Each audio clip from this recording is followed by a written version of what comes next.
Hi hello నమస్తే మిత్రులారా. Chandrababu guarantee vision రా నాయన. విజన్ అంటే ఈ బటన్ నొక్కుడు రాజకీయాలు తెలిసిన వాళ్ళకి అర్థం కాదు. ఎందుకంటే విజన్ 2020 అని 25 ఏళ్ళకు ముందు ఆయన 20 ఏళ్ళకు ముందు దగ్గర ఆయన చెప్పింది ఈరోజు నిజమైంది. మేము పుట్టుకతో ఆయన రాజకీయ నాయకుడిగా ఆయన ఒక మంచి రాజకీయ నాయకుడిగా చూసాము. మాకు ఊహ తెలిసినప్పటి నుంచి.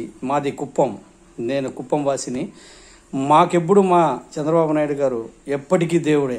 మా హృదయాల్లో మేము ఎక్కడున్నా, దేశ విదేశాల్లో ఎక్కడున్నా మాలాంటి వాళ్ళకి ప్రతి తెలుగువాడు తెలుసుకోవాల్సినటువంటి ముఖ్యమైన వ్యక్తుల్లో చంద్రబాబు నాయుడు గారు ఒకరు. నేనున్నది తమిళనాడు.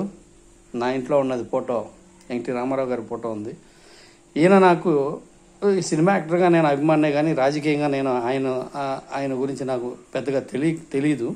కానీ చంద్రబాబు నాయుడు గారిని నేను చిన్నప్పటి నుంచి చూశాను. ఆయన ఫస్ట్ మా ఊరికి వచ్చినప్పటి నుంచి కూడా చూశాను.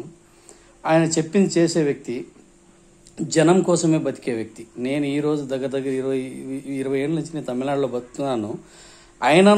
నేను చిన్నప్పుడు ఆయన చూశాను కాబట్టి ఆయనలో ఆ రాజకీయ నాయకుడు అంటే ఆయనకంటూ ఈ దేశంలోనే, ఈ ప్రపంచంలోనే నాకు తెలిసి కూడా అట్లాంటి గొప్ప వ్యక్తి మనకు దొరకడం, మన ఆంధ్ర రాష్ట్రానికి దొరకడం మనం చేసుకున్న అదృష్టంగా భావించాలి. ఎందుకంటే ఆయన ఆలోచనలు అలా ఉంటాయి.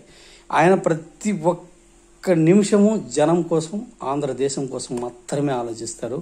తెలుగు ప్రజలకు, ముఖ్యంగా తెలుగు ప్రజల కోసం, అంటే 2 రాష్ట్రాల్లో ఉన్నటువంటి కానీ విదేశాల్లో ఉన్నటువంటి కానీ ఏ రాష్ట్రంలో ఉన్నటువంటి వ్యక్తి తెలుగు వాళ్ళైనా కూడా కానీ ఆయన ఖచ్చితంగా వాళ్ళ గురించి మాత్రమే ఆలోచిస్తున్నారు. ఆయనకు జాతి లేదు, కులం లేదు, మతం లేదు.